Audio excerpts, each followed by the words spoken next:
सभी आदरणीय गेस्ट और मेरा नमन एवं हार्दिक अभिनंदन। आज हम सभी यहाँ एक खास खुशी के अवसर को शेयर करने के लिए एकत्रित हुए हैं। एक संस्थान जिसका सफर 1999 में शुरू हुआ, अनगिनत बाधाएं, मुश्किलें और उतार चढ़ाव के सफर को सफलतापूर्वक पार कर पहले 2 दशकों तक जिस संस्थान को आप लोग डाटा इन्फोसिस के नाम से जानते हैं, आज वही संस्थान डाटा इंजीनियर्स ग्लोबल लिमिटेड के नाम से न केवल देश में अपितु विश्व भर में अपनी सेवाओं के लिए जानी जाती है। हमारी company data engineers global limited इस माह 25 वर्ष पूरे करने जा रही है। जैसा कि आप सब जानते हैं कि सन 1983 में पहली बार विश्व में इंटरनेट आमजन के उपयोग के लिए शुरू किया गया और लगभग 5 साल बाद भारत में ये सेवाएं शुरू हुई। फिर भी इंटरनेट सबके पहुंच से परे था। इसके 2 कारण थे। पहला, इसके बारे में जानकारी नहीं थी और दूसरा, सुविधाएं या इंफ्रास्ट्रक्चर की कमी। इस कारण कि ये सभी सुविधाएं सरकार के द्वारा ही मुहैया करवाई जाती थी और यही स्थिति राजस्थान में भी थी।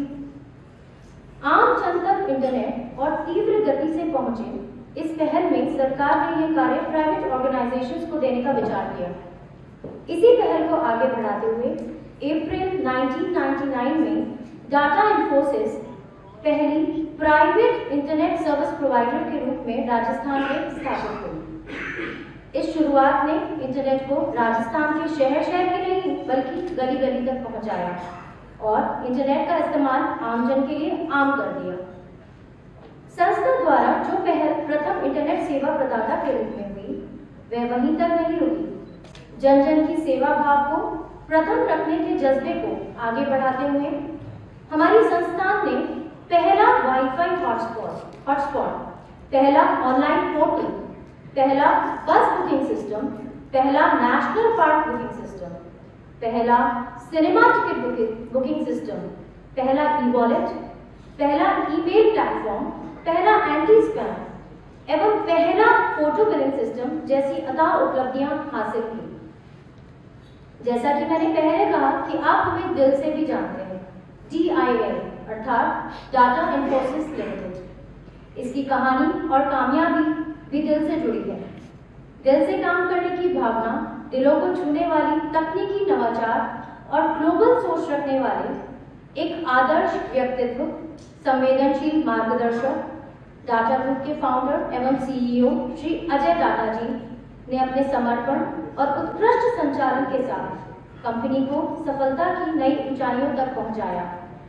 उनके विचार और उनकी विस्तृत सोच ने हमें उनकी नई दिशाएं प्राप्त कराते हैं, जो हमें आगे बढ़ने की प्रेरणा प्रदान करते हैं।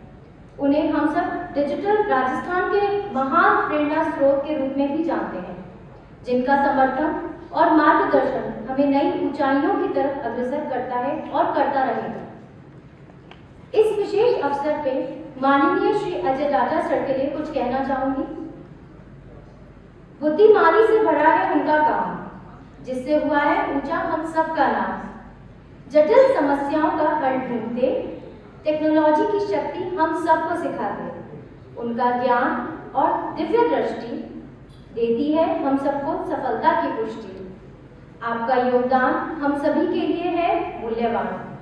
आपका नेतृत्व, आपका समर्थन सदा है गुणवान, जो बढ़ाता रहा है और बढ़ाता रहेगा देश की शान। और इन्हीं शब्दों के साथ अब मैं रिस्पेक्टेड अजय सर से निवेदन करती हूँ कि यहाँ स्टेज पर आकर कंपनी के अब तक के सफर से हमें अवगत कराएं।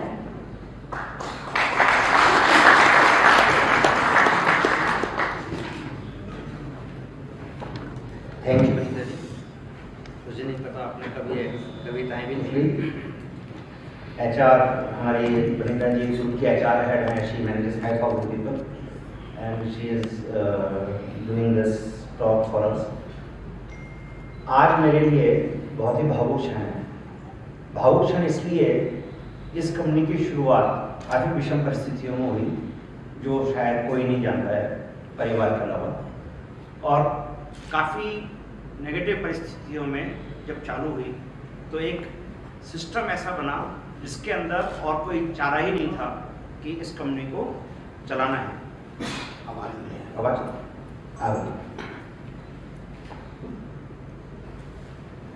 लेकिन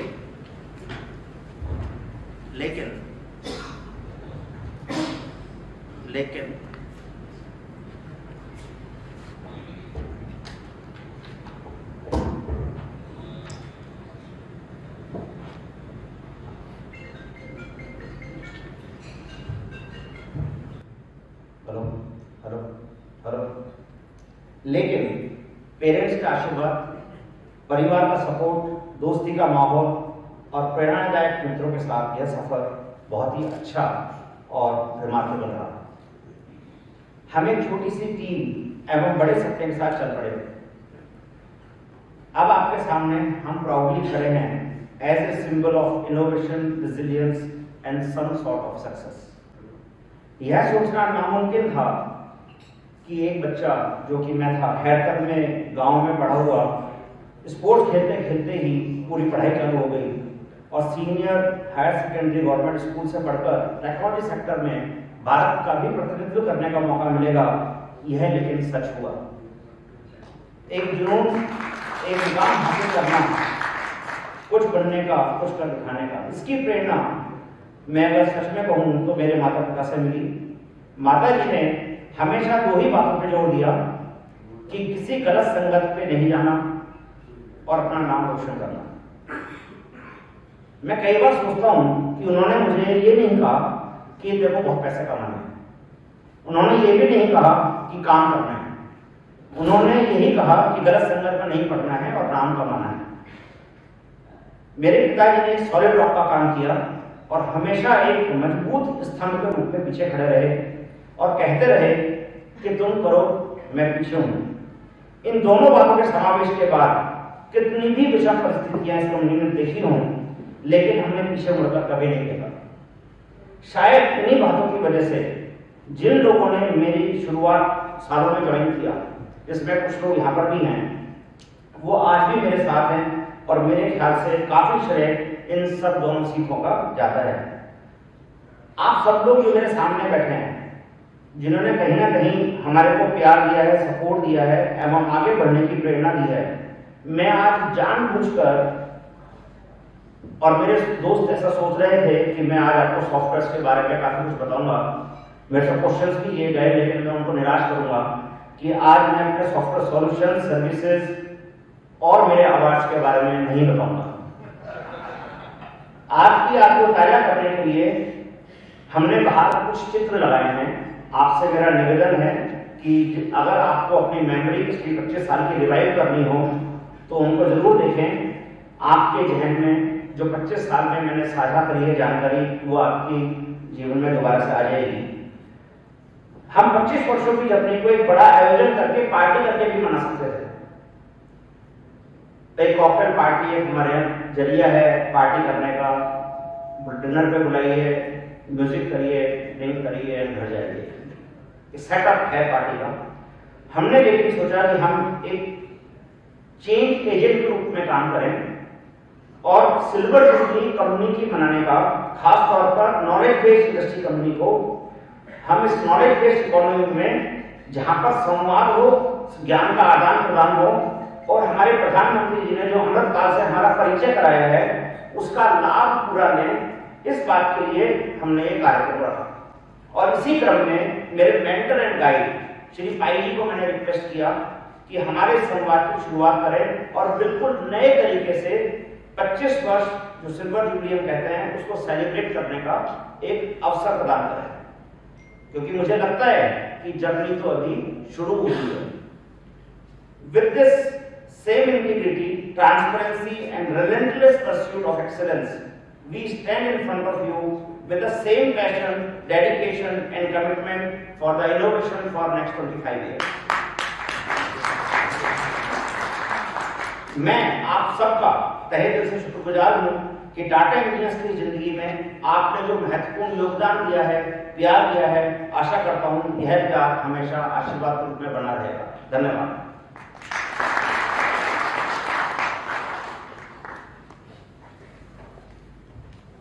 Thank you so much, sir. कार्यक्रम को आगे बढ़ाते हुए मैं निवेदन करती हूँ माननीय श्री मोहनदास पाई जी से कि वे स्टेज पर आकर स्पीच करें।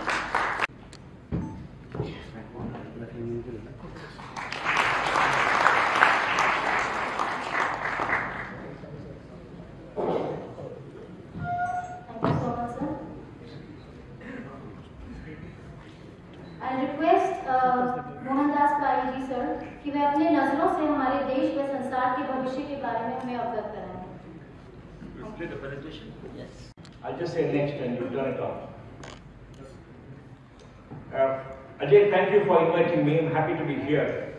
Should I do this? Yeah, you just do it. I'll just say next. I'm happy to be here.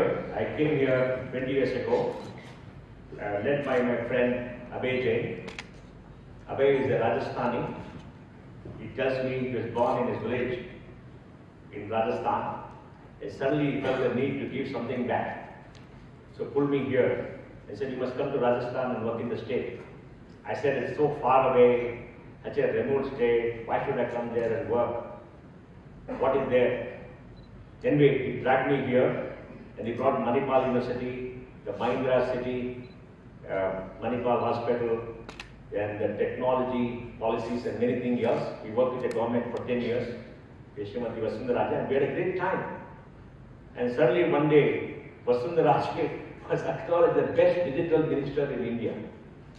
She was of course very happy and she was shocked that Karnataka, Telangana and others were supposed to be digital states were not considered for the award. But she deserved it because she did a fabulous job. It just shows that visionary leadership, a good set of officers can transform a state. Now I want to talk to you about India and what India has done today, because most Indians do not know what is India today economically. If we know what is India today, then we can see what India can be tomorrow. This is India, 1.41 billion people. Our population is growing at 2% a year. Then fertility is 2.0. Replacement fertility for any country is 2.1, 2.2. That means the childbearing age, a woman should have 2.1 children for the population to be stable. We are below the replacement. So 20 years from now, the population will start shrinking in actual numbers. In 2023, China's population shrank by 20 lakh people. 2023, Japan's population shrank by 10 lakh people. 25% of the world's population in countries like China, India, Korea, Russia, Scandinavia, the population is actually shrinking. We have 8 billion people on the planet. UN has said we'll have 11 billion people by 2100. We could now have 9.6, that's the latest number, but I'm not sure we'll have 9.62. So the biggest challenge for humanity today is aging. We have 13 crore people above the age of 60. By 2030, we'll have 20 crore people above the age of 60. 20 crore will be the 5th or 6th largest country in the world. So there is a challenge about population. We don't have a population of population. We don't have a challenge of population growth. The whole of South India's fertility is 1.7. If you look at young people in the age group of 14 to 23, between 2011-12 and 2021-22, it only grew in absolute numbers by 0.2%. And for Karnataka, Kerala, Andhra Pradesh, Telangana, Tamil Nadu, the population in the age group of 18 to 23 actually shrank, came down in the last 9-10 years. So we don't have a population problem. And then life expectancy is going up, but not so great. Fertility is down. And our GDP today is about $3.5 trillion, that is in 23. This year will be $3.7 trillion because the rupee has moved from 82 to maybe 83. And in PPP, GDP is 12.2 trillion. Now, important to understand what is PPP. PPP is purchasing power parity. That means you take a basket of goods and services, value that, then you compare each country. If you look at that, we are the 3rd largest country in the world. China has a nominal GDP of 20 trillion, a PPP of 32 trillion, US has 27 trillion, and PPP of 27 trillion. India has 3.7 and a PPP of 12.2. The PPP multiple is 3.6 times for India, largest multiple for any country in the world. It's a much larger economy than what the numbers tell us to be. Per capita income is low. Today, export-import is more than about 50% of GDP, which is very good. We'll export about $450 billion of goods, $700 billion of imports. We have exports of $350 billion of services. There are $150 billion of imports. We have a surplus on services of $200 billion, deficit in trade of $270 billion. We need about $70 billion as capital to come in from overseas. We have $645 billion of reserves today, which is very good. And in 3 years' time, the surplus on services and the deficit in goods could match. At that time, when the rupee will get stronger, because then we don't need foreign capital to come into the country at all. And that's going to happen maybe in 3 years, at 4 years. That's an extraordinary time. I remember when I joined Infosys, the rupee dollar rate was 33 rupees. And today is 83.5. That means it's depreciating by 3% a year. That's why our GDP looks lesser, smaller let's say, in dollar terms than in rupee terms. Next, please. Then if you look at population, you can see between 1991 and 2023, it's gone from nearly 1 billion to 1.4 billion. The growth rate has come down, and you can also see there that all of the indications here are looking pretty good. And what I want to say is that GDP was about 275 billion in 1991. Here is something interesting for all of you. 1950, when we became free, India was the richest country in Asia. China was destroyed in the war, Southeast Asia was destroyed in the war, Japan was destroyed in the war. Of the 5 richest families in Asia, 3 were Indian. Great Britain owed us 1.5 billion pounds for the war effort. And India was a rich country throughout history. In 1750, India was 25% of GDP. The West came here to trade and to loot us and to colonize us. Great Britain took away $45 trillion of wealth from India between 1757 to 1947 in today's money. The loot of India was being very large, and we became impoverished. In 1900, we had 10% of GDP. When we got freedom, we had 3% of GDP. Because 1900 to 1947, we grew at only about 0.5% a year for nearly 50 years. And that was the time when we had the freedom movement. But we made a big mistake when we got our constitution. Our first Prime Minister was educated in England, in Harrow, and he was a follow the Fabian school of socialism. So he suppressed private Indian capital. Throughout history, India was a rich trading nation. You had the Silk Route that went through Rajasthan. You saw all the merchants who created wealth, right? Spices went from India. Cotton clothing went from India. India was the largest textile producer in the world. And for many years, 2000 years ago, Pliny the Elder of Rome wrote, "Trade with India will impoverish Rome." When the Romans bought luxury goods, spices and textiles, and they had to give us gold and silver. The fascination for gold and silver goes back thousands of years in this country. Rome had no gold and silver. They had to loot other states in Europe to give the gold and silver to India. They had a trade route in Kerala in many of the ports. It's important for us to understand that they're not a poor country. We have been impoverished. And in 1950, we suppressed private capital, brought in licensed quota Raj, did not allow Indian private capital to grow, and that had a consequence. And I will say with authority, one set of imperialist white rulers left, another set of imperialistic Indian rulers came to Delhi, the lives of our people did not improve. And the data for us is very, very clear. Because Gandhi ji had written, being Gujarati, this desh mein sarkar vyapari hai, us desh mein janta bhikari hai. Because you can't compete with the government for business because they take your tax money and they put money as invest. You can't compete. When I went to NASA with IMA, NASA told us, we will invest money in frontier research in areas where the private sector will not invest. Because we don't want to use taxpayers' money to invest in areas and compete with them.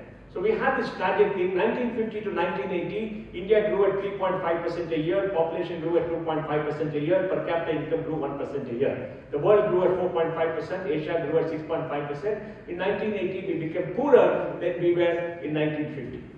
So Indian passport had no value. They treated us poor. They wrote in the West that we're all going to starve to death. We had famine in 1966 to 67. Lyndon Johnson sent us food grains in PL 480. We used to live ship to ship. And I remember, I read, I don't know, the small child then, that Lal Bahadur Shastri said, eat one meal less because there's no food in this country. Then of course we had the Green Revolution. It was bad policy. 1980 we opened up a little bit. 80 to 90 we grew 5.5%, population grew at 2.25%, per capita income 3.25%, and our debt went up from 20 billion to 80 billion. So 1990 we had no money. We had 15 days foreign exchange, $5 billion. So we liberalized. We gave economic freedom to our people. And that created magic in this country. Duty on computers 175%. If you want to go abroad, you got to write to RBI and ask them for dollars. And there are many stories of people who went to America with $8. You know why? You go to the passport, go to the airport and show the passport, the bank gave you $8. Third question. Now I think they give $50, right? I don't know if anybody goes there. You can easily get money. So those were very different days. And we all grew up that time. And I graduated in 1979. There's a movie called Diwar. How many of you have seen the movie? Yes. Diwar was the movie which showed the anger of my generation. When I graduated my BCom, I did my CA by 82. We had a failed country. There were no jobs. In Diwar, there is this trade union leader who fights against the Maliks, textile Maliks of Bombay, and asks for more money for his laborers. The Maliks catch him, kidnap his wife and child, and say they're going to kill them. They make him sign on paper, giving away the rights of the laborers. The laborers catch him, beat him up, and they carry the elder boy, and right here, there are Baap Chore. So the father goes away on a train and disappears. The mother, being poor, takes the two boys and comes to Bombay. Those days, everybody went to Bombay. When the movie said you go to Bombay, you make money on Bombay. And they came to Bombay, lived on the footpath, and the elder son used to polish shoes, and the younger son went to school. And the elder son polished shoes, an angry young person, 12, 13, and there's a scene of him polishing a shoe where a person in a suit comes and gets the polished shoes and throws a coin. Then this young boy looks up and says, sir, then he says, Saab, main fenka hua paisa nahi leta. Then the person who the smuggler says, tells his friend, a lamba safar ka ghoda hai. Then Vijay becomes a coolie in the Bombay docks. They all became coolies those days. And he lives and all that. And one day he sees an old person who gets money, and then the gundas come and take away part of the money because they used to extort money from people. And he refuses to give the money, they push him, and the truck runs over it. Then Vijay's anger comes out. He fights all those people and beats up all those gundas. And then the smuggler comes and looks at him and says, Vijay, come to my office. Vijay went to his office, sits in the room, he sits there. Then he tells Vijay, Abhi hamara saath kaam karo. Then he removes the drawer, takes out the bag of notes and throws it to him and says, Paisa le lo. Then Vijay says, Saab, fenka hua paisa nahi leta. Oh, he understood who the boy was. Then Vijay becomes the biggest smuggler. Then the young boy, who is Shashi Kapoor, educates, gets a degree. He gets a piece of paper. He goes around, goes for jobs, no jobs. Then he goes to a particular place. Suddenly the man says job, very happy. He comes out. Then suddenly the manager calls him. Mene Malik ne bola, aapko nahi milega, kisi aur ka relative ko dena hai. Then he writes a government exam, becomes a police officer. And suddenly one day, and of course he's going around with the commissioner's daughter. These things happen, they go around the trees and all that. And then suddenly he discovers that his brother is a smuggler. Then tells his mother. And his mother, who struggled hard all her life, comes with the second son and confronts Vijay and tells Vijay, tune kya kar diya? Tune sab kuch kyun kiya? So he gets angry and says, Ma, dekho, idhar likha hai, mera baap chor hai, maine kya kiya? They have a fight. The mother leaves him and goes. Then the story goes on, and Vijay ultimately shoots his brother. Then he goes to a temple and fights with his God and says everything. Then, his mother comes and he puts his head on the lap and he cries, Ma, main bahut thak gaya, and dies. Now that is the story we grew up. There are no jobs. We're a failed country. Who are the heroes? Karim Lala, Haji Mastan, smugglers from Bombay. How do you know it? I'm sure some people know it, right? They had money. Nobody else had money. Where there are no jobs. We are a failed country at that point of time. We didn't know that because we didn't know anything better. So 91 we opened up. 91 the GDP was 5,32,000 crores. It's gone to 296 lakhs crores in March 31, 2024. $275 billion to $3.7 billion. Grown at 8.2% a year in dollar term for 33 years. No country has done more than that except for China, which grew 10% a year for 40 years. So when the people got economic freedom, entrepreneurship here, India did very well. Please remember that. That is the GDP. Now compare India and China. Population is higher. China opened up in 1978. They are about $19-20 trillion with 3.75. China lives longer. Chinese live longer. Their literacy is 96%. India is about 77% or something like that. And when Mao took over in 1949, he made a big statement, women hold up half of heaven. He educated China's women, gave literacy to China's women. Because he gave literacy, the literacy is 96%. Nehru did not educate India's women, did not give education literacy to Indian women, did not give primary health to the citizens. Because Nehru's model was top down, Gandhi's model was bottoms up. Gandhi said the village republic should come up, we should develop the villages. And what Gandhi would have done is to talk to young people and say, start a village school, give literacy to everybody, train them up. But Nehru did that because Sarkar karega, ye karega. They were all imperialists who came there. It's important to understand it's nothing to do with ideology. It's to do with economic philosophy, which was wrong. And we should have pricing controls and all that. We should let entrepreneurship come. And that's why India has become high. And that's why today they hope India will do very well. And if you look at China and India again, you see that are we going to become a China? No. China is the largest exporter, largest importer, largest manufacturer, 25% of the world manufacturing. China has got about $4 trillion of reserves. We're not going to be a China because there can never be another China. China grew up at a particular point of time. China opened up in 78, we opened up in 91. China has grown, but we will be a country which can still grow at 78% for the next 10 to 20 years, and that's the good news. Next. So we are about 22 years behind China in growth. So Indian growth has been slightly anemic, but we are coming to the J curve. Next. Next, yeah. So you can see the growth. I think last year, 24 we could be 8%. Government says 7.6%. We grew at 9.2%. In COVID, we came down to negative 5.2%. Next. And this is an interesting chart. The next 10 years, we're going to see a very big thing happen in the globe. The emerging markets, countries outside the OECD, are going to have the share of GDP grow faster and become bigger than the OECD. The West will shrink as economic powers. The OECD will go up. Growth will come up in the emerging markets, India, China, and the rest. And the West will shrink in importance. But West will have accumulated savings. They still have the punji and the capital. We don't have enough capital. So it'll take us 20 years to get enough capital to grow. And that's the change. But this is going to have impact on geopolitics. Europe is shrinking. Europe age is 47 years. China is shrinking, but China is developing. China will be the big power, maybe overtake the United States in 10 years in GDP. America's growth is coming down. America's influence in the world is still there because of nuclear arms. They spend $900 billion on defense every year. But geopolitically, the world is shifting. The last we saw this was 1750, when Europe took over from China and India. Now we're seeing the reversal after so many years. Next. Now the world is changing, so India's growth rate is going to be pretty good. This is IMF figures, because in India, we say we are going, people write, growth nahi hota, ye nahi hota, sab kuch nahi hota, kaisa hota hai, garibi hai, ye kuch hai, sab kuch hai, because they see out of the window, they see a figure and say, Bharat mein garibi hai. People don't look at data, people don't look at tax. This year, tax collection, income tax is going by 22%. 22%. How can income tax grow unless the country's wealth grows? People have income to pay taxes. The two, some tax. When I remember when I did my CA, many people used to tell me, the businessmen used to come to a tax council and say, Saab, ye saal to 50,000 rupiya tax banna hai, kitna income dikhana? So when Modi reduced the tax rate 25%, Tarun Bajaj, who was finance secretary, gave a statement and said, Abhi, 1 rupiya tax bharoge, 3 rupiya khate mein hoga. Nobody understood in India. Pehle 1 rupiya karega, 35%, 2 rupiya khate mein hoga. So people are paying more tax. So you can see this here. Next.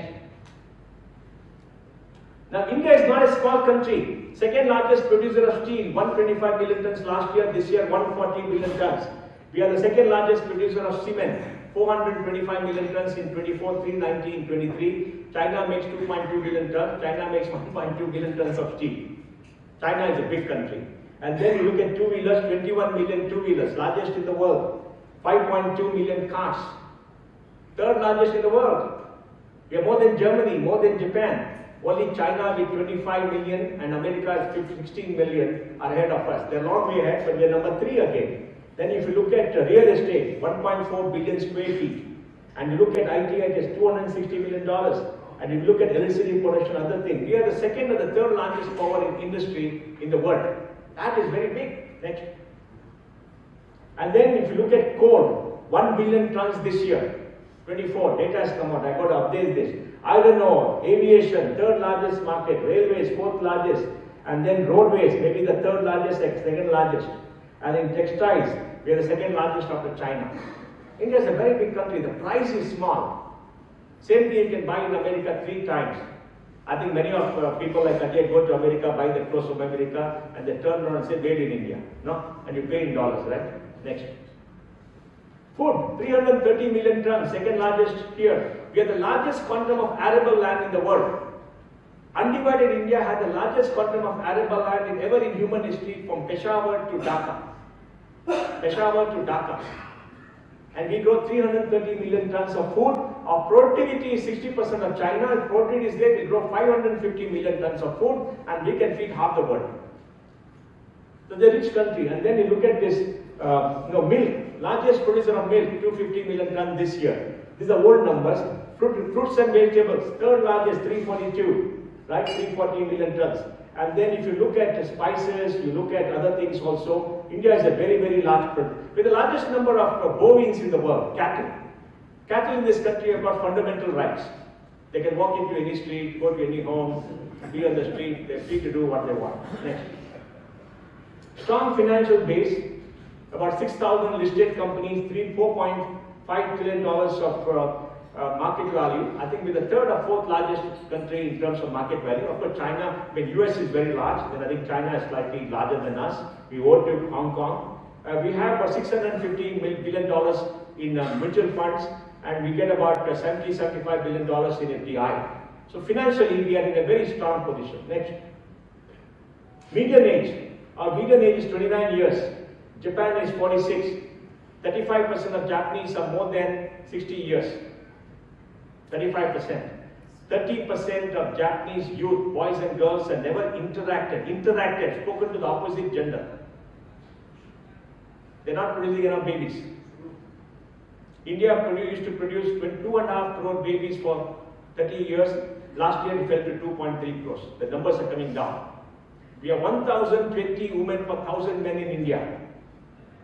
So any society that oppresses women is going to suffer. Women are living longer. All around the world. And you can see the growth there. Europe, UK, they're all aging. America is still about 38, 39. That's because people are coming to America. You see all the migrants coming. Everybody wants to go to America. It's paradise on earth. But the world is aging. And this is very important. Europe is also got a median age of 47 years. Next. We'll continue to have a young population till 2100. We'll have the largest number of young people. I keep telling people, send 10 lakh people abroad. We got 7,50,000 students outside India, 2,35,000 students in America. Let them go abroad. About 1,50,000 go for education, to get some good education. Others are going, selling the land for emigrating, doing whatever they want. That's why we have this problem in Canada, we have this problem in California, in other places too. We have this problem in Australia. Next. Formal jobs. 1.6 crore people are getting jobs in India. Because the EPFO registers people who get the first job based on Aadhaar. People say, where are the jobs? Jobs are there. South India produces more jobs than North India. North India graduates more women than South India. There are more women coming out of college as graduates than men for the last 3 years. More women are graduating, but more women are graduating in North India. The men come down to the south to work. The women don't come down. So women participate in the workforce is down compared to men. So many people have all these seminars, oh, women participation low, but the problem is you've got to create jobs in UP, you've got to create jobs in MP, in Bengal and other, Bihar. Bihar is a sad case. So you can see jobs are being created. 56% of jobs, as per the latest data released last week, is for people within the age group of 18 to 25. 56%. But 80% of jobs are paying less than 20,000 rupees per month. That's the problem. So we need to produce 50-60% of jobs above 50,000 rupees, for that the economy has to grow. Next. And this is important. In 1750, the Industrial Revolution took place, the age of machines started, and that made Europe richer. Europe created a global supply chain to connect consumers to producers from the world. They best control, see, they make the money. And that is what led to the two great wars, First World War and Second World War. Today we are in the midst of the digital revolution. The internet took off 15 years ago. In the midst of digital revolution, out of 8 billion people on the planet, 5.5 billion have a mobile phone, 5.25 billion are on the internet. So most people on the internet, you got a cheap data plan, you can come to the internet. The internet is a platform where people can connect to each other 24/7, synchronously, asynchronously, for entertainment, education, financial services, for doing business, for health, for everything else. And the amount of content and knowledge in the internet is unlimited.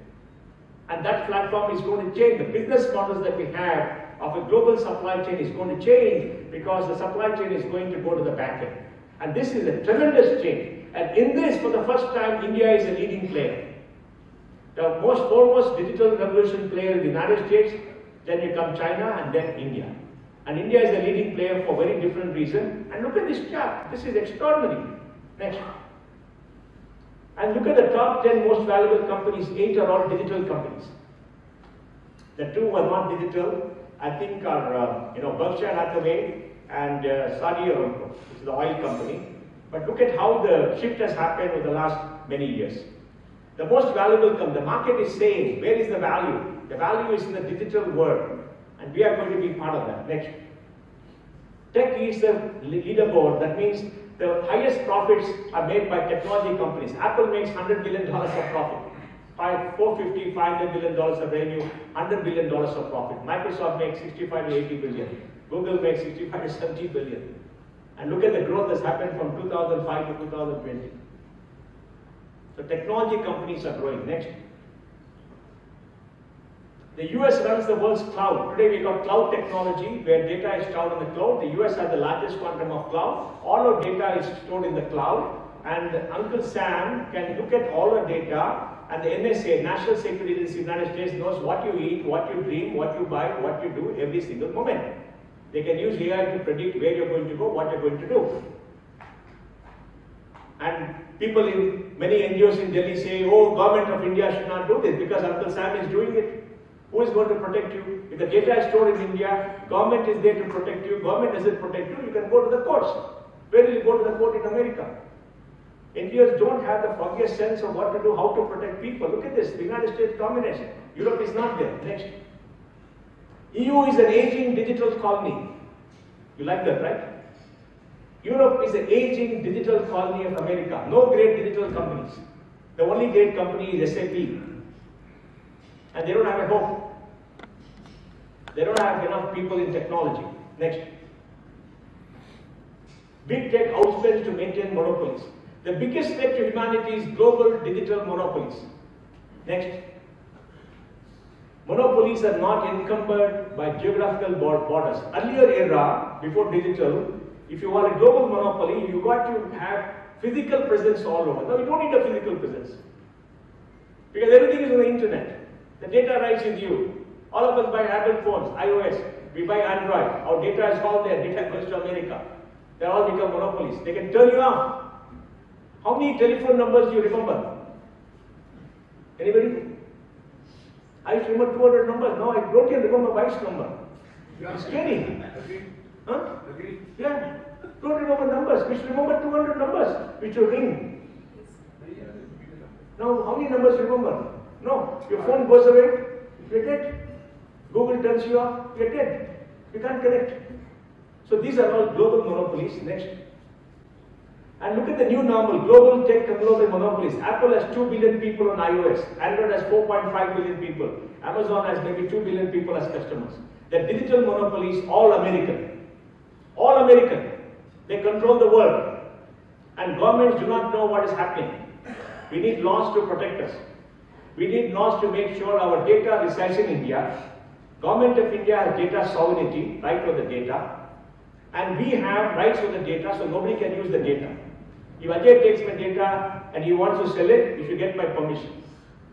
Today Ajay is making money, hopefully you're making money, using our data. But please understand, this is very big. Next. And look at this market share. Mobile operating system, there are only 2 companies, American. Internet search, 2 companies, American. Social media, 2 companies. Cloud, 2 companies. Digital advertising, 2 companies. We have never seen this concentration of economic power in human history. And all with American companies. All with American companies. The data is very clear. And if you look at mobile operating system, who's going to have another system? You can't create another system. Next. The future is transversal technologies. The future will be when you take 2 or 3 technologies together and work on that and create companies. For example, you should use AI and IoT, or you should use biotechnology and possibly quantum computing. So that you can break the genome, you can break the human code, you can break many things else. So 2 or 3 technologies are going to come together, and that's going to be the future. Next. Airbnb. Airbnb is a hotels company. It's got more hotels, more places to stay than any hotel company in the world. They use neural networks to find out where to get residences. So they found that people want to be close to the place of action and see how they grow using technology. Next. Spotify uses AI to create personalized lists. You go to Spotify and ask for music, he'll start creating his own list because he knows your preferences. The self-learning algorithm. Next. Raytheon has created a human exoskeleton that you can use a mission, you can use some parts in the back to give you power, physical power 4 times what you can do today. Next. You can have implant chips in your hand for security. The chips will be inside, you can just go through, it will read and you can go through security, you can pass. Next. Now you've got this brain-machine interface, you put something inside your brain and you can talk neural network. That's what Elon Musk has done, is put a chip into your brain of a physically handicapped person who's paralyzed, and now through the brain is able to do many things on the PC. This is unbelievable. Yeah. So young kids can put a chip, they don't have to read all the books, download. Huh? Download, right? You download everything. Just think, it downloads. Next. Exponential organization. Companies are going to go very fast like Airbnb. This is the trend. Not everybody. There are going to be few winners and large number of losers. Next. Foxconn has completely automated their factories. Earlier, robots did not have dexterity in the fingers. Human fingers have got dexterity. I can move it down, I can assemble, I can do anything. They didn't have it. The humans have dexterity. Foxconn is the largest assembler of electronic products. They employed 11 lakh people. About 5 years ago, girls went to them and said, "Do you want a salary raise?" What do you want? Salary raise? What is salary raise? Work-life balance. Because they got them from rural areas, they stayed in the hostel 12 hours a day, 6 days per week. And they got decent money. They went and asked for a salary raise. Now they're replacing 50,000 girls every year with robots. 60% of human activity can be done by robots. India will feel the impact 10 years from now. Banking sector has grown its balance sheet by 10x in 15 years. Employment by 10%. It's happening in India in a big way. See that they're all giving. Now, this is robots at last. Okay, sorry. Next. Next. Adidas is making shoes using 3D printing. How do you do it? You sit in Bangalore, design a shoe on a PC. Then you press a button. It goes to a 3D printing machine which is in 5 countries. It prints the shoe using plastic or whatever it is. And the shoe is prepared and you deliver. So you can make shoes, change models of shoes every 15 days. It's happening with Adidas for shoes. Next. And the robo is there. The robo can jump and backflip. That means the robo will stand, flip over and land on the feet. And that robo will pull, pick up. There are robots which can pull a cart like a horse. The robots who can run 60 kilometers an hour like cheetah. In 10 years' time, war will be fought by robots like Star Wars. It's actually happening. Next. And this is it. Can you change the DNA of a child in the womb to make the child a superstar? There's an old story of George Bernard Shaw, who was a British writer, and Anna Pavlova. Anna Pavlova was a Russian ballerina. So one day it appears Anna went to George and said, "George, if you have a baby with my beauty and your brains will be fantastic. George Trevor said, what happens if it is my looks and your brains? I mean, Anna is a smart woman, but whatever it is. I'm just saying this because today, using CRISPR technology, you can go change the gene editing in a baby in the womb. China is supposed to have done that, it's unethical, and it's very dangerous. You cannot play with nature. Today they created a lamb fetus in a Petri dish. In a Petri dish, a lamb fetus. Will they create a human fetus in a Petri dish? We don't know. Can it be done? Maybe. Next. Digitization in transforming India. 1.4 billion people, 1.3 billion Aadhaar cards, 1.2 mobile connections. And India is the digital power. Next. You can see here the data cost in India is one of the lowest in the world. We consume 27 GB of data per month. Geo says that. And 85 crore people are on the internet. Next. Consumer-led, you can see how much time we spend. India spends about, I think maybe about 6.5 hours on the internet. Today everybody is busy. They get WhatsApp messages. They sit at home and see WhatsApp and talk to everybody. They get information, they get knowledge, everything happens. People have a lot of time, they see movies, they see all kind of stuff. Everywhere. They're very busy. Every Indian has become busy. In the home too, you become busy. In my state of Karnataka, our Chief Minister has given women free transport. So more women in rural areas are going off a pilgrimage center. Now my wife tells me they're fighting to say, we are traveling in the bus free of cost, put a TV there because we want to see a serial. At 2 o'clock the serial will come, put the TV. So you've got to be careful about policy in Rajasthan, okay? And there are no buses, don't have space for children to go to school in Karnataka. There's a problem. Next. Consumer-led digital G. If you look at YouTube, if you look at Amazon, Paytm, Amazon and other places, Indians make up the largest number of people in the Western world on all the platforms. Indians give the numbers, Americans give the revenues. That's a great model. Next. The startup system will help create $10 trillion in economy in India. And this is unique, happening in a very different way. Next. 120,000 startups, $550 billion of value, create third largest digital power in the world. Third largest in the world. We've got to be proud of our young entrepreneurs who are doing so much. Next. Now this is on top of a software industry. India exports $200 billion of software. 5.5 million, 55 lakh people are employed. And we have a surplus of $135 billion of cash coming in, $125 billion of remittance coming in, and this is what is improving our balance of payment situation. And of the top 10 software service companies, the market value, 5 are Indian. Of the top 5, 3 are Indian. Of the 3.2 million employees, the top 10, 2.3 million are Indians. Of the 6 million working in software in America, 1 million are Indians. Out of this 5.5 million, 60% work for American companies. Out of 10 million working for American companies globally, 4 million are Indians. Out of 1 million people who are hired every year in technology, 50% are Indians. Bangalore has 23 lakh people working in technology. Bangalore has 1.2 crore people, 1.1 crore vehicles, 65 lakh two-wheelers, 30 lakh cars, and there is no road. And 23 lakh people in technology, $80 billion of software exports, 60,000 IT companies, 20,000 startups, 45 unicorns. See what your business understand.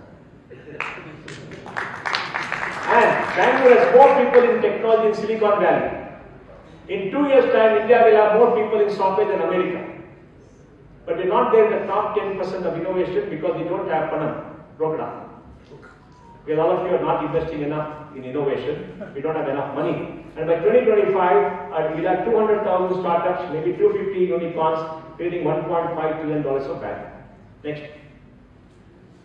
India is a software export giant. We export more software than Saudi Arabia exports oil, using 1% of our workforce. Brain power. A lot of brains are still left. We're not even tapped into all the brain power in many places. Next.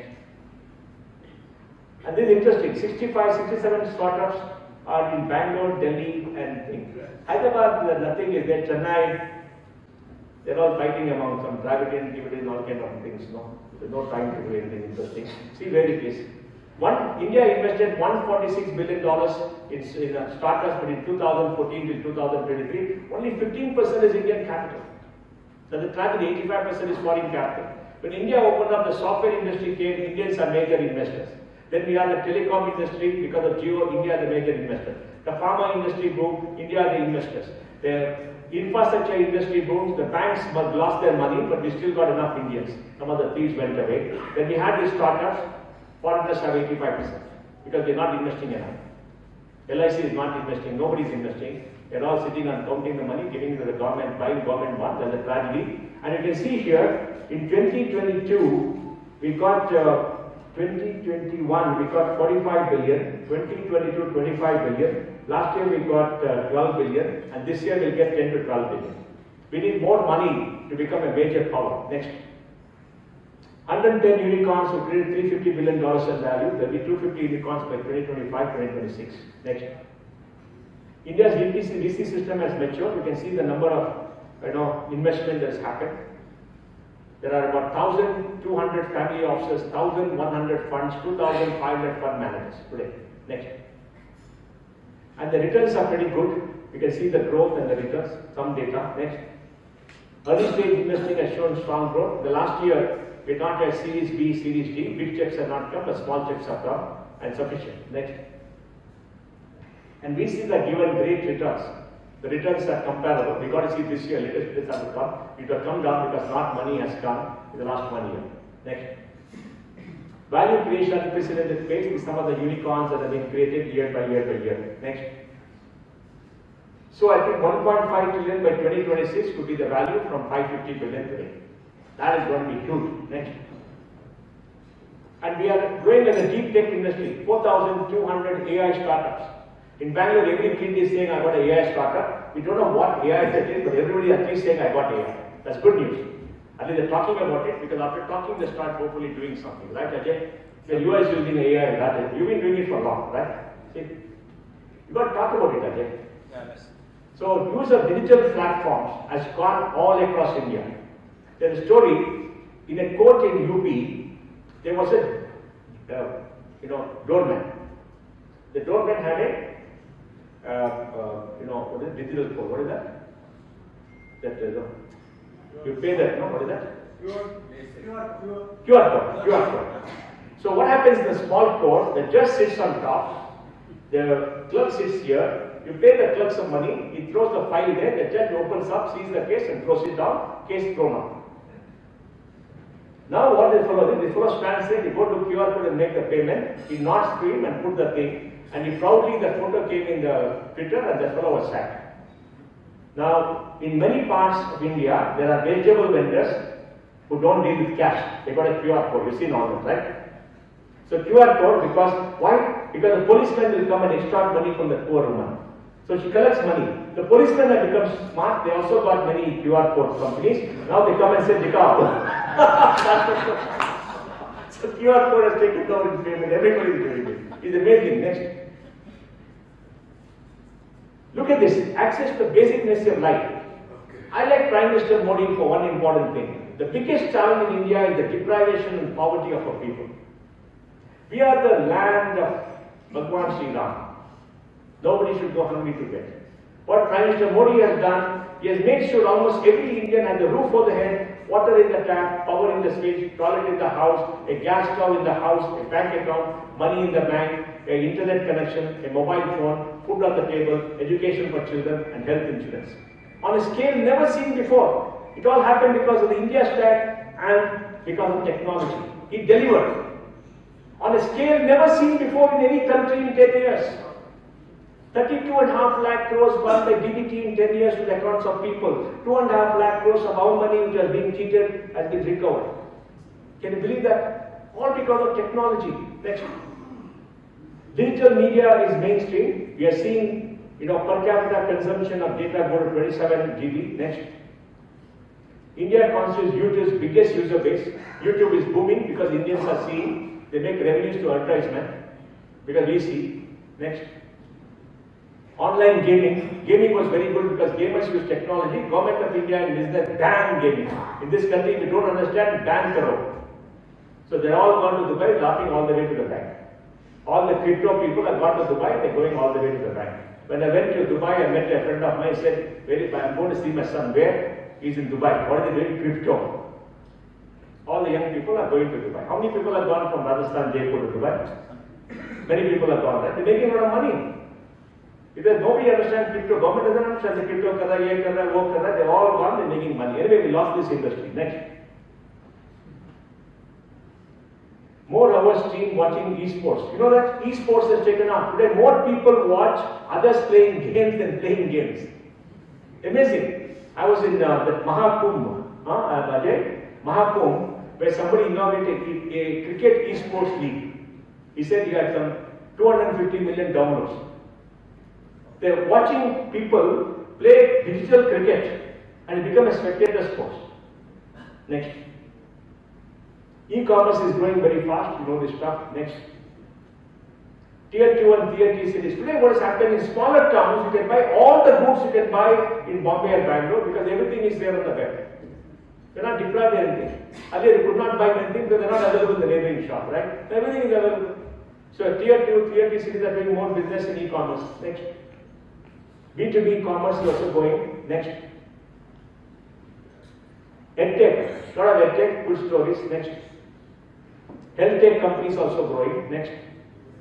India Stack. The greatest piece of public use software ever done by anybody. You got Aadhaar, about 130 crore people got a number, where 60 crore people did not have an existence, didn't have an address. They got a number. Because of that, you got UPI, you could transfer money from mobile to mobile in 30 seconds or 10 seconds, and the numbers are very huge. I'll give you the numbers. You got eKYC, digital government, you got DigiYatra. DigiYatra is fantastic. I have to go to the Bangalore airport every 2 days. That the security person look at me, he'll take my boarding pass, he'll take my identity, look at both of them and see the name, you can't read, then see my face. I have to take my hair off. Now nothing. I go there, stand there, sees my face, I'm in. No stress. Stress nahi lena. It's beautiful. Look at it, what happened. Of course, they take my image, face, and it's okay. Sarkar hai na, sarkar kuch kar kya karega. They see my face, okay, they know me. Now look at this. This is all public use software. Because of that, 50 crore people had bank accounts. 32.5 lakh crores money was transferred. It's amazing. It never happened before anywhere. Now all happened in India, done by volunteers. Next. And it's taken 13 years. A lot of hard work. We've got extraordinary people, innovators in this country. Next. World-class products are being built. Because the India Stack is public use, what is called Digital Public Goods, DPG. Young people can come take the APIs and then start a company immediately. You don't require money to start a company. You have a laptop, you get free cloud computing, you make an API and you are in business. Next.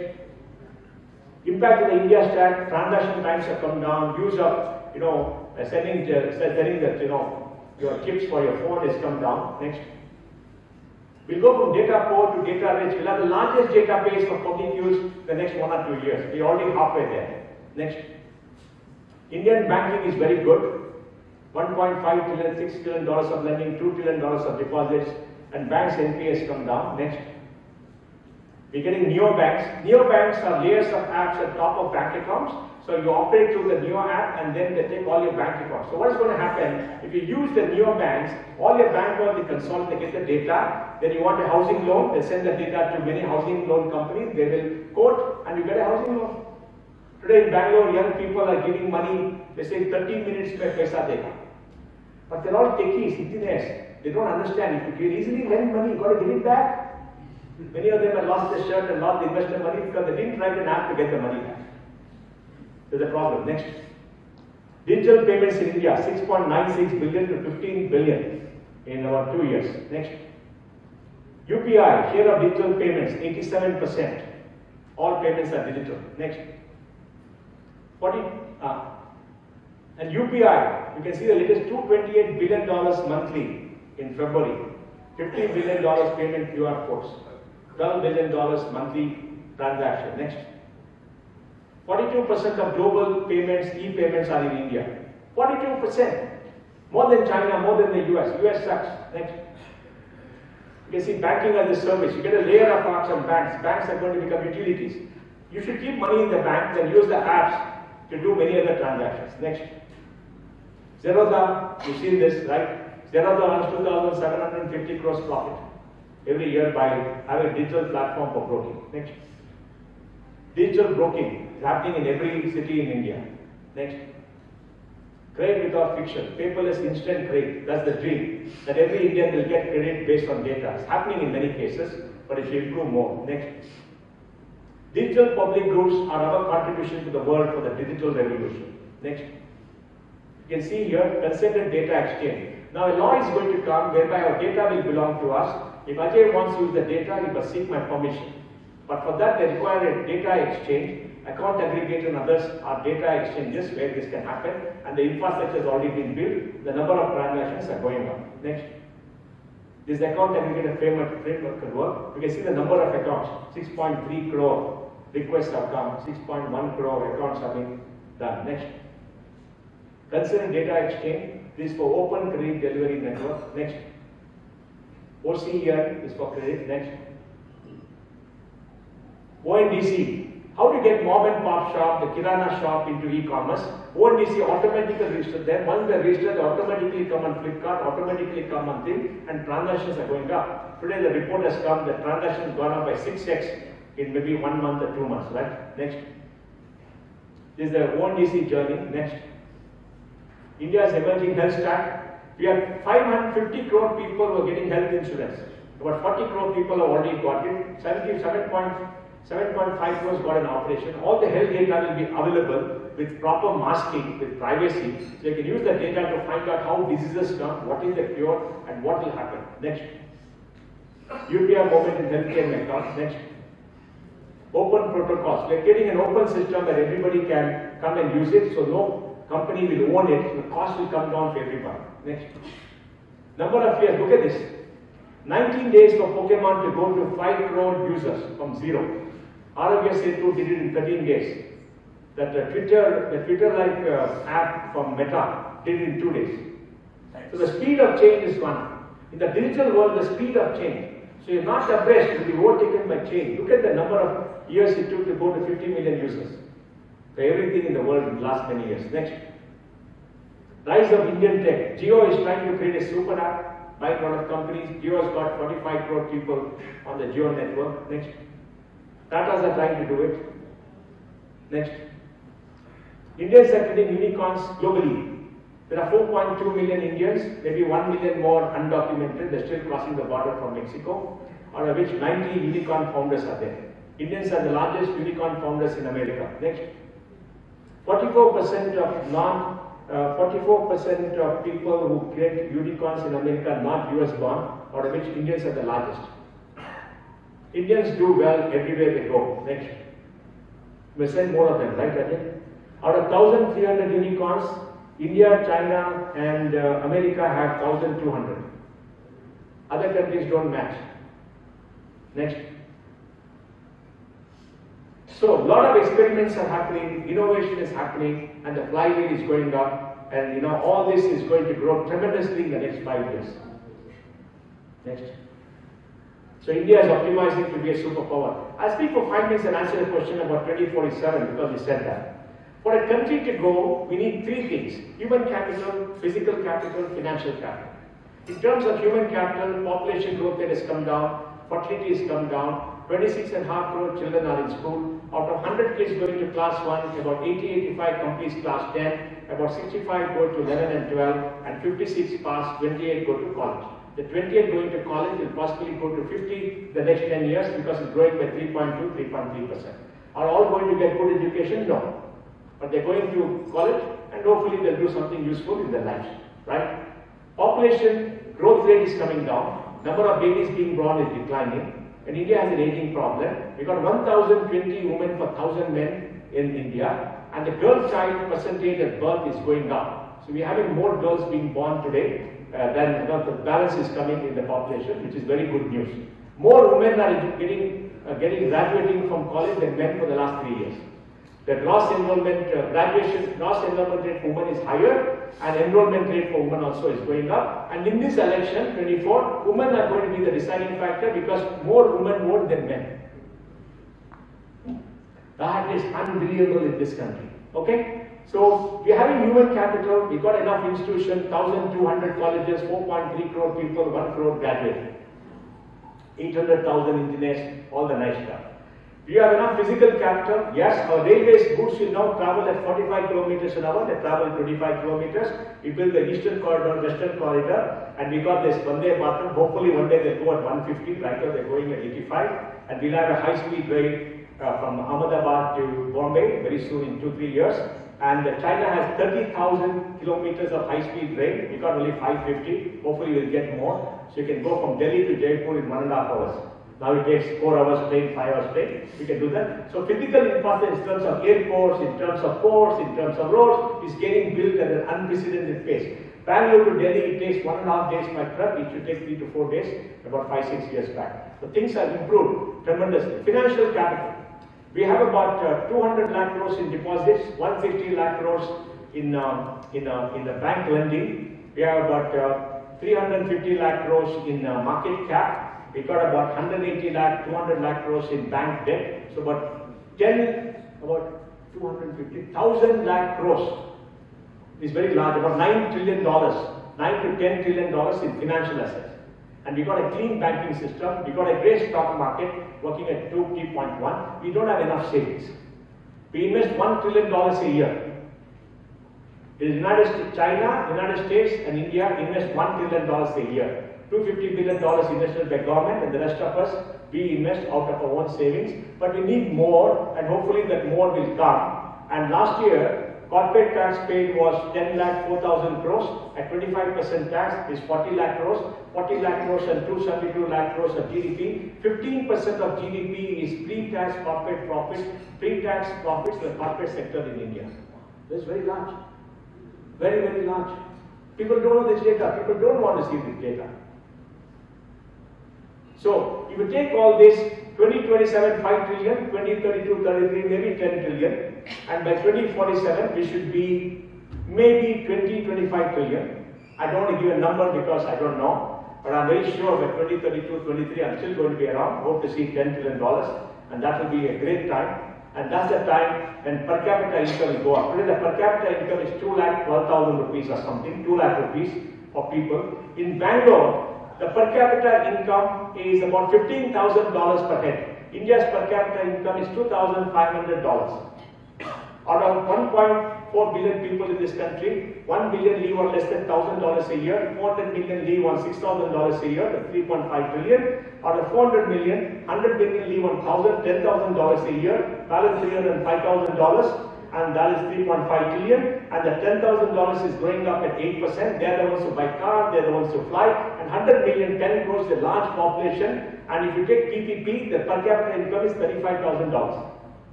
That's the consuming class. So India is a country of many countries. So there's nothing like one India with everything is similar. India is a country of very different countries, different states. Bangalore is very different from North Karnataka, and Bangalore is very different from Patna. And Bengal is in the world of its own. We don't know what that world is, because the ADA is still going on. Whether the British left in 1947 because of Subhash Chandra Bose, or because of Gandhiji, or because of naval mutiny, and that will take another 100 years to decide. So thank you very much, and I'm happy to answer questions.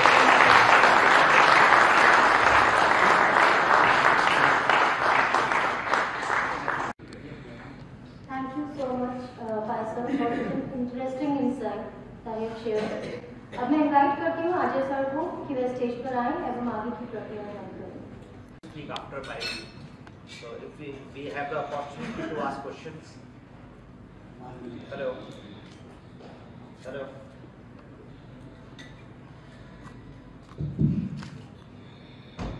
We can ask questions if anybody has questions. Yeah, please put the mic.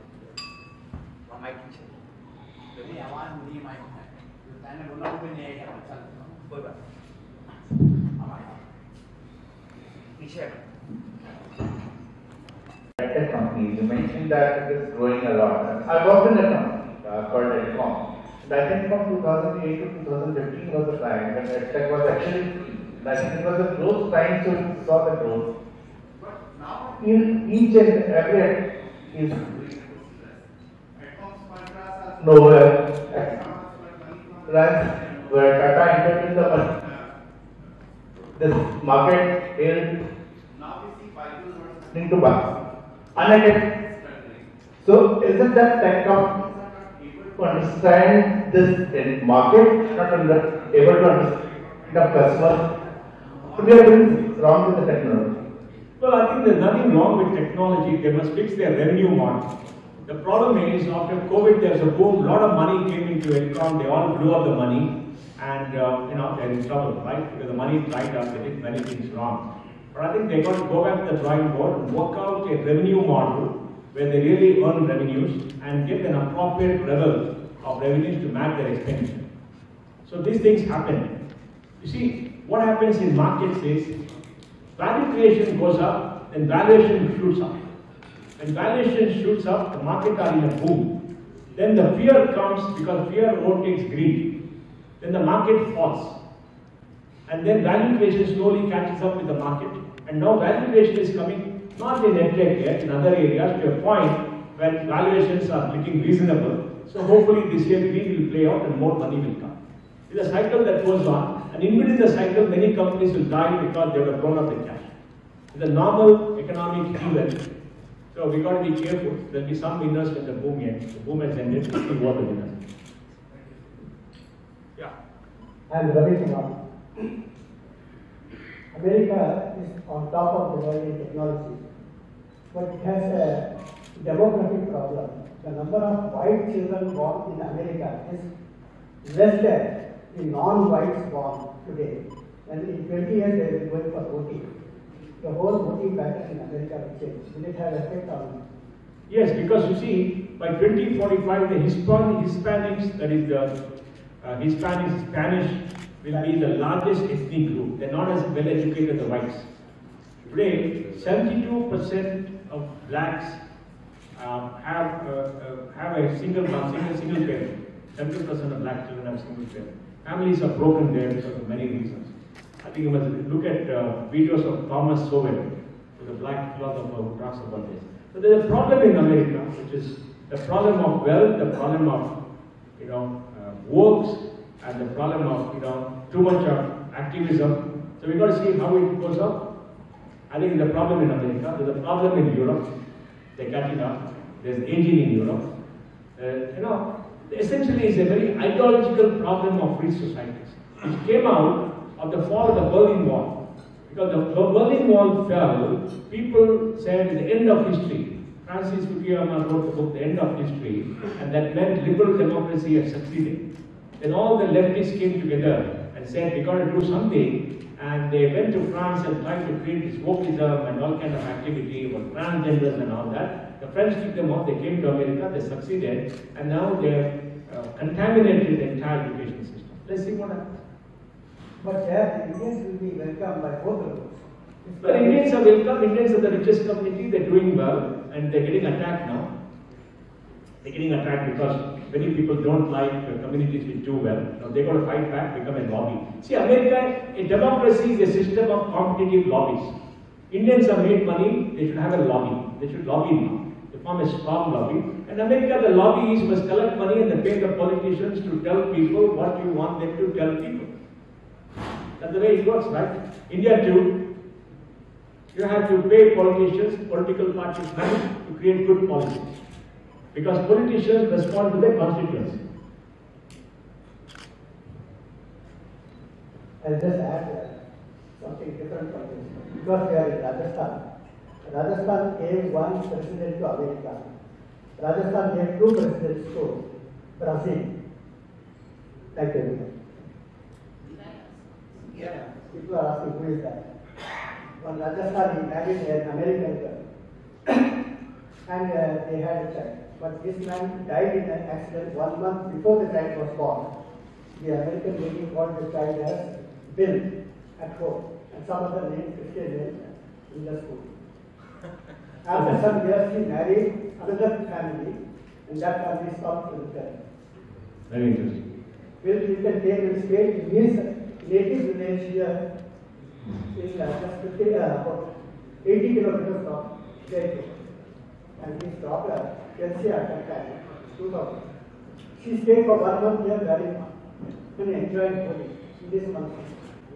And other people, the chief minister here, please take Bill Clinton to his native village. So chief minister came and took him to his village.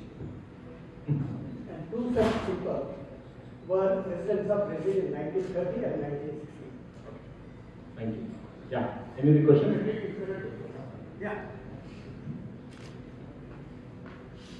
Good evening, Pai sir. I know you from last 20 years. I'm from a very small place, Jhalawar, Mohandas. How can Rajasthan be like Bangalore, and how can the education of Rajasthan, the primary education, the principal secretary is here, education secretary, I know him very well. How Rajasthan education can improve from government schools, with the madrasa and all. My son passed out from a small place and now studied from Wharton and working for PCB. How can Rajasthan education? You see, the challenge with Rajasthan is that the citizens of Rajasthan have to come together, work with the political leaders to develop a vision for Rajasthan and work towards it. I think the citizens of Rajasthan and in Jaipur are not spending enough time with government to work with government as to what needs to be done for the state. They're too busy doing whatever they do. I think it's very important in democracy, citizens get together and work with government, because governments are the agents of change. But you must interact with them, you must work with them to make better policies, and you must make sure that things work. I think that's the challenge you have. That's the challenge you have. The interaction is very poor. In Karnataka, we have much better interaction. Not that we are as successful in doing what needs to be done, because we are a democracy. We are a representative democracy. Our representatives assembly should listen to us and come out with new policy, but we don't talk to them. We abuse them. We look down on them. We call them thieves. We don't even give them money for political elections. In Karnataka, in each constituency for the assembly, they spend 15-20 crores. Where does it come from? They move the state. We don't give money. Now we have the electoral bonds, a lot of money came, good money came. Supreme Court turned it down, saying right to privacy. Now all the cash will come, bad money will come, goons will come, contractors, bad contractors will come, drug money will come, and they'll all spoil politics. We need good people in politics. Good people require money. So we have a big challenge in running democracy. That's the challenge here. You've got to interact with government and come out with good policies. And then come out with good schools. Can't Mohandas Pai open every district one money fund? Yeah, I know. Give me a check. Thank you, sir. Thank you, sir. India still spends quite low on R&D as percentage of GDP. But it is quite 64% percentage of GDP on R&D. On IT. Research and development. R&D, yes. R&D. So, and this is quite low as compared to the other developed countries. So how can we improve it? Because this is the core to develop. Look, it is a question of priorities. Government of India and state governments spend 85 lakh crores in 23-24. They will spend 100 lakh crores in 24-25. If you spend maybe 1 lakh crores on R&D and on higher education, you can transform society. We spend 8 lakh crores on subsidies across central and state every year. It is priorities. So we must talk to government, you must get things done from government, you must persuade governments, you must interact with government. Like I said, democracy is a system of competitive lobbies. Farmers have got a lobby, they'll go to Delhi and stop everything. There's a cash lobby, there's a tribe lobby, there's a religious lobby, there is a crony capitalist lobby, there are lobbies. Where is the lobby of the urban middle class for better governance? There's no lobby. So we need to create public opinion and do that. For example, we used to work, I think many of the bureaucrats know, we used to work with the Vasudha Raja government. She did very well in Rajasthan, right? Very different. Rajasthan was called a Bimaru state, no longer Bimaru state. Rajasthan has done well. Rajasthan has done well. See, all of you should get together and develop a vision and work with government. That's the only solution. Yes, sir. Sir, what is the role of learning new different languages around the world in today's generation, considering there is so much of artificial intelligence coming in, translations happening? So because I'm from the education background and you are so revered in that field, so how many hours do you think children should spend learning different languages? French and Spanish and German, how relevant are they today? See, I got a 3-year-old grandson. He speaks Kannada with his mother very well. He speaks Gujarati with his grandmother, my wife, she's a Gujarati. He speaks Konkani with me a little bit. I don't have enough time. He goes to English and speaks Hindi. And he speaks English and Hindi in school. And he recites Sanskrit slokas. He's just 3 years old. They learn. So children can learn language. My view is children must learn Indian languages. So you should learn Hindi.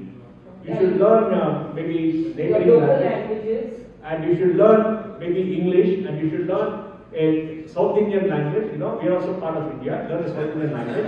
And for foreign languages, use the Google tool and the Bhashini for translation. Right, Bobby? Because if you speak in English, it will say, if you speak in German, it will translate into German. It's a small problem. Why waste time? But learn Indian languages because research says your brain, if it learns multiple languages, the brain activity becomes better and better and better. Because you learn multiple languages. It's very good for your brain to be active. And especially for children. Yeah.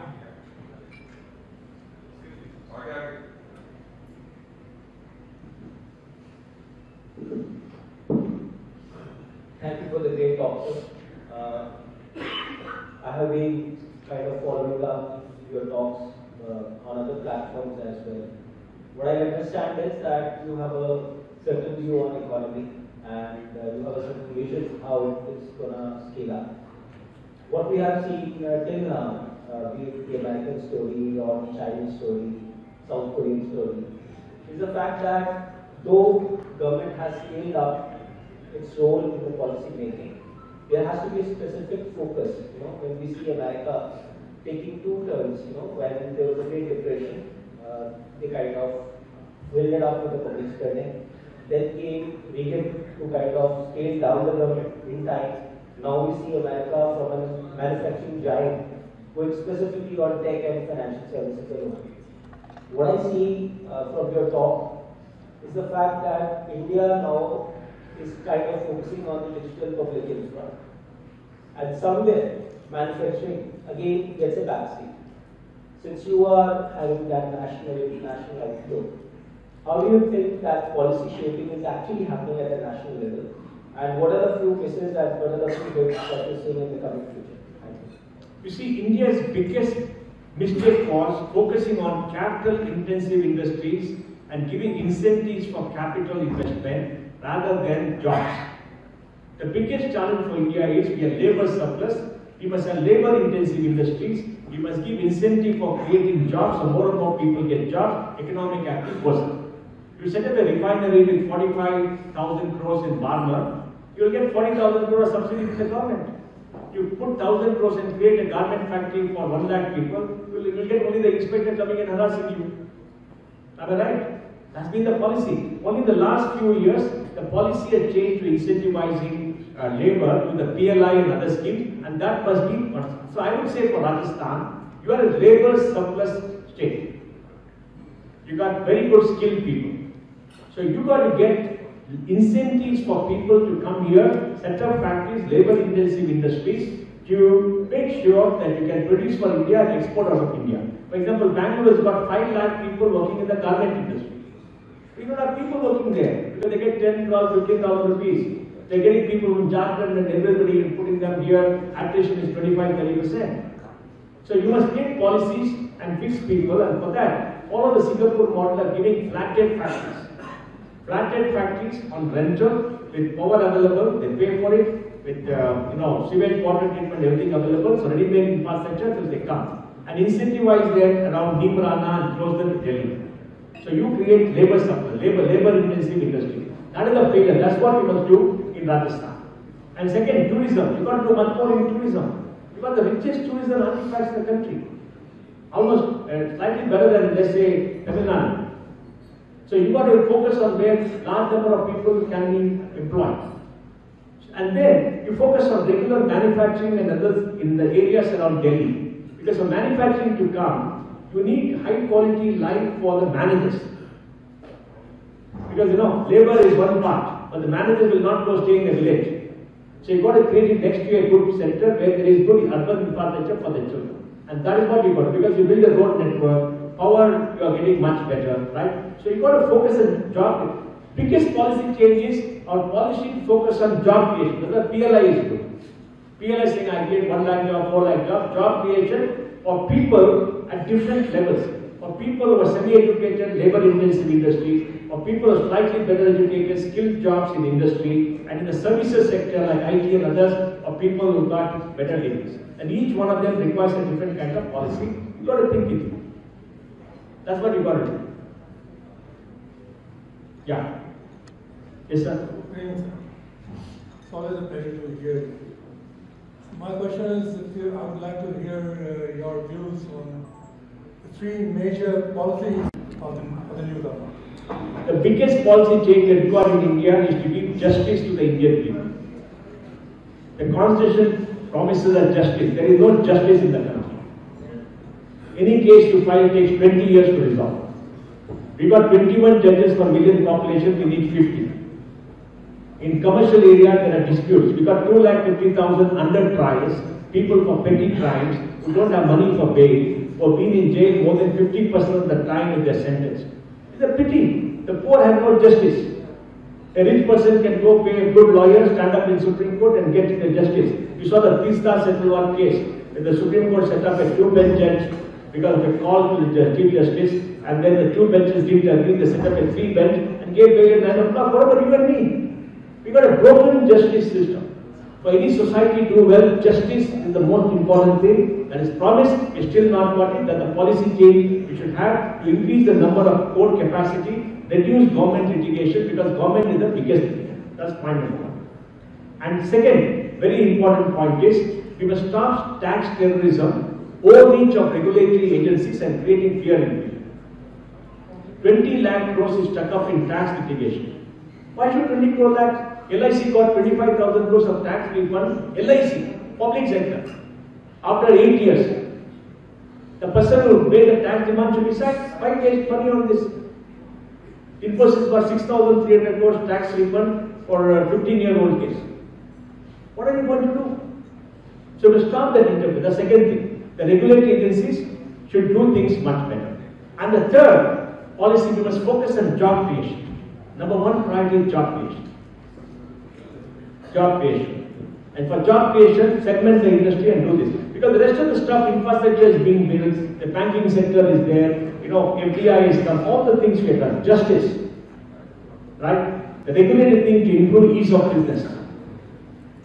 55,000 HNIs have left the country and gone away in the last 10 years. All of them are crore-patis. About 250,000 crores of buying power has gone. 50,000 crore of tax capacity has gone from this country. For many reasons. So we got to change these 3 things. These 3 things are very important. Rest are all small things. Can I add the 4th one, sir? Yeah. Cleaning up the country.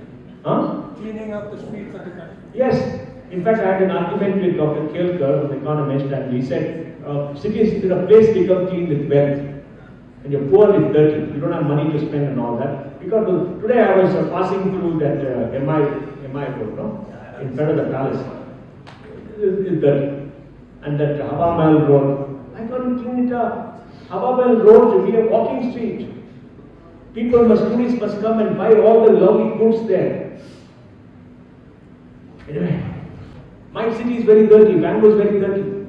Richest city in India, one of the dirtiest. Broken footpaths, dirt and mud. Nobody cares. It was the cleanest. Huh? It was the cleanest. No, it was not the cleanest, it was reasonable. Now it become very dirty because they're not cleaning up. We spend 600 crores a year on removing waste. Wet waste is 4,500 tons because they say based on, we pay by truckload. Actually is about 1,500, 2,000 tons. The rest is all eaten away. That tender for this waste is more in Bangalore has not happened for the last 10 years because the court order. What do you do? We don't have a corporation for 2 years, no elections. We got a mayor who changes every year. Amen. And let me tell you, Narendra Modi told me after coming here many years ago, Mohan, you must see Jaipur, the cleanest city in India. Very impressed. Yeah. Hello, sir. Yeah. Thanks for appreciating Jaipur for being clean. Sir, you've been a very avid investor, and and seen journey of many successful startups. So, and many people are talking about edtech startups also here. So, sir, can you tell your journey with Byju's from their initial stage to where they are now, and as an advisor, how do you see the journey? Your learning from that. No, I don't want to comment about Byju. No, please, okay, forgive me. So, sir, if you could share any other journey. No, I think look, any other startup journey. Look, you must have respect for capital. You must have frugal spending. Anybody giving you money is giving hard-earned money. Don't blow it up. Have a revenue model where you stop losing money. In a startup, if you lose money, it is because what you grow in 10 years, you're growing in 3 years. So you're spending more to get customers to grow in 3 years. That's an investment, but it cannot go on forever. I think the business model has to change. That's the biggest thing that you must learn. There's no unlimited pot of money which will then pour into you so you can blow it up and become a hero. It's all gone. Thank you, sir. Okay, yes, madam.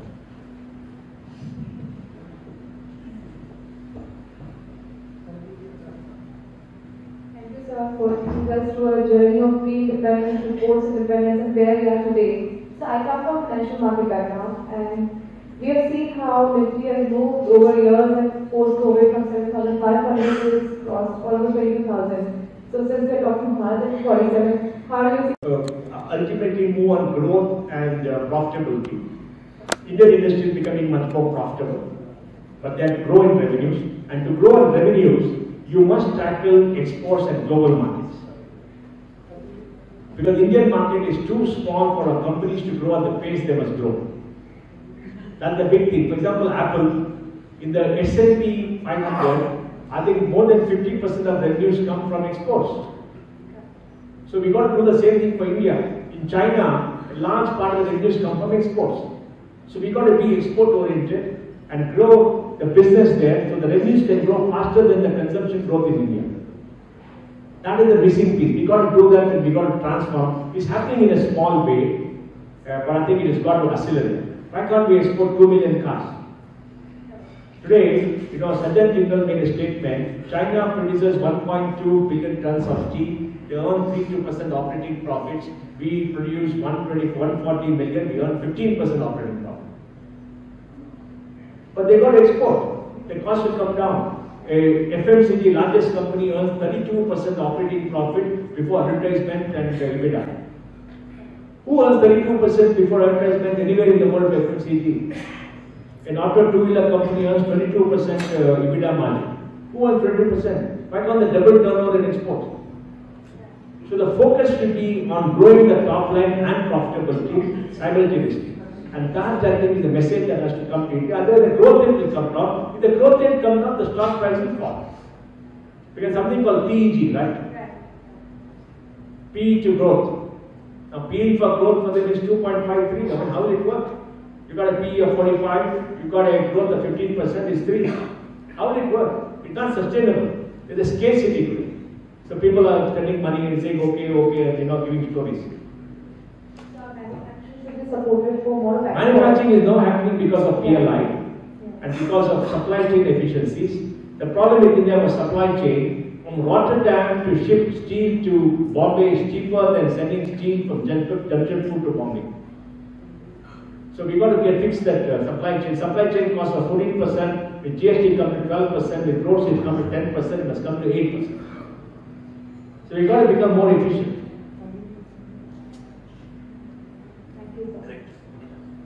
Thank you so much, sir. Yeah. Thanks for a wonderful talk with mind-boggling numbers and mind-wrecking speed. So in future, if people make a comment, ask them for data, not Ajay data. Okay? Because in this country, everybody makes global statements. There is no employment, unemployment is increasing. Where? You can't hide people. Log nahi hai. Right? So I certainly agree that our growth is going on gung-ho at a good speed. But perhaps more is required to make it more equitable. Yes. And we are happy that 80 crore people are getting their necessities. but they should also be getting a part of the a bigger part of the pie. And that I think the market forces alone won't do that. What you suggest should be done more in that? Well, first of all, what America did, I would support increase minimum wages in non-export industries. In the big cities, increase the minimum wages. So many of the jobs will go to smaller towns where the costs are less. Because minimum wages are very critical. They're not being increased for the central government for the last 8-10 years. Inflation has gone up, so people are getting empowered. We should increase minimum wages. America was $8 for 30 years. Now in most of the cities, gone to $14. Despite high inflation, consumption is going up, growth is going up. Because people at the bottom, they spend all their money. If Ajay makes another 1 crore more, he's not going to spend it. You go buy some stocks. The impact of the economy, what is there? You become richer. You give somebody another 25,000, they'll spend it because they have to spend it. So we got to create higher income at the bottom. And one of the ways is this. Because the labor surplus country, even though we're not getting enough people, when automation is coming, people are not getting paid enough for the work that they do. Kerala solved the problem. Because the Malayalis go away to Dubai to earn 1,500 rupees, 2,000 rupees a day and live in the 44 degrees heat. And the Biharis are coming to Kerala, getting 1,200, 1,000 rupees a day. So for the Biharis, Kerala is the new Dubai. And for the Malayalis, Dubai is Dubai. So the heat is, they want the more of the heat. So we're seeing this labor migration happen unbelievably all across the country. But the biggest thing is, we must tell the India story, what it is today with facts and figures. And then see what are the things to do to tweak it to make it better. Am I right? All our officers should know the India story, should do economic analysis, understand what it is, and then do the policies. Then things will improve. Right? So thank you very much. Deepak sir से stage पर आकर कि वो श्री मोहनदास पाई जी को स्मृति चिन्ह भेंट करें। राहुल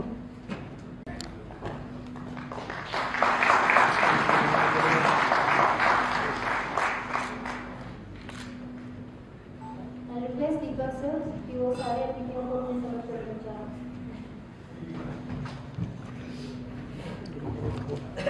मैं आप सभी को प्रणाम करता हूं और बहुत बहुत धन्यवाद देता हूं यहाँ पे इस शाम के अंदर में पधारने के लिए। और मैं विशेष धन्यवाद देता हूं मोहनदास पाई जी को, जिन्होंने आज हमें अपने विजन से अवगत कराया और ये बताया है कि वो किस तरीके से भारत को 2047 के अंदर में देखते हैं। मैं इसके साथ में हमारे सारे कस्टमर्स को और टाटा ग्रुप फैमिली जो 6000 लोगों से ज़्यादा क्रॉस हो चुकी है, उन सबको भी धन्यवाद देता हूँ, जिसकी वजह से हम लोग आज यहाँ पे पहुँच पाए हैं। और अजय भैया जिनने इस कंपनी को शुरू किया, आज डाटा सरनेम कोई भी अगर बोलता है तो उनके दिमाग में एक ही नाम आता है, वो है अजय डाटा का। तो सरनेम को नाम देने वालों में बहुत लिमिटेड लोग हुए हैं, जिसमें हमारे जो है डाटा सरनेम के लिए is known as an Ajay Datta, क्योंकि उन्होंने राजस्थान, भारत देश और संसार को हर बार कुछ ना कुछ नया दिया है। काफी इनोवेशंस ऐसे किए, जैसा वनीता ने बताया कि जिसके अंदर में हम पहले थे, और राज्य के लिए कुछ ऐसी चीजें डेवलप करी जो कोई भी और आज तक डेवलप नहीं कर पाया। और मैं हर उस व्यक्ति का सहयोग धन्यवाद देना चाहता हूँ जो इस जर्नी में हमारे साथ था और 25 साल को सफल बनाने में हमारा सहयोग दिया। गवर्नमेंट और प्रेस का मैं स्पेशल धन्यवाद देता हूँ, उनने हमेशा हमारे एफर्ट्स को सराहा, एप्रिशिएट किया और सही तरीके से सब लोगों के सामने प्रस्तुत किया। और अंत में सबका आभार व्यक्त करते हुए आप सबसे विनती करता हूँ, वो आपके नाम के लिए बताएं। Thank you. पार्टी करने की बजाय हमने इसको नॉलेज का आदान प्रदान और ज्ञान के बारे में हमने डिस्कशन करना चाहा, और उसके लिए कड़ी में हमने मोहनदास पाई जी को रिक्वेस्ट किया कि वो आएँ और आकर के अपना नॉलेज है इंडिया एट 2047 की अम्ब्रेला थीम है, उस पर चर्चा करें।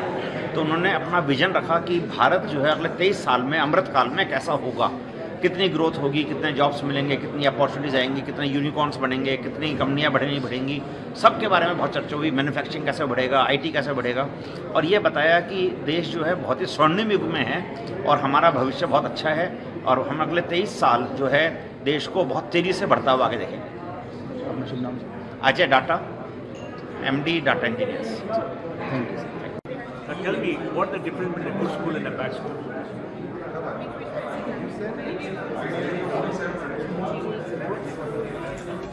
your speaking statement is the headmaster, leader. Get a good headmaster, the school is in good. I think the problem is of leadership, enough leadership. To bring such a wizard,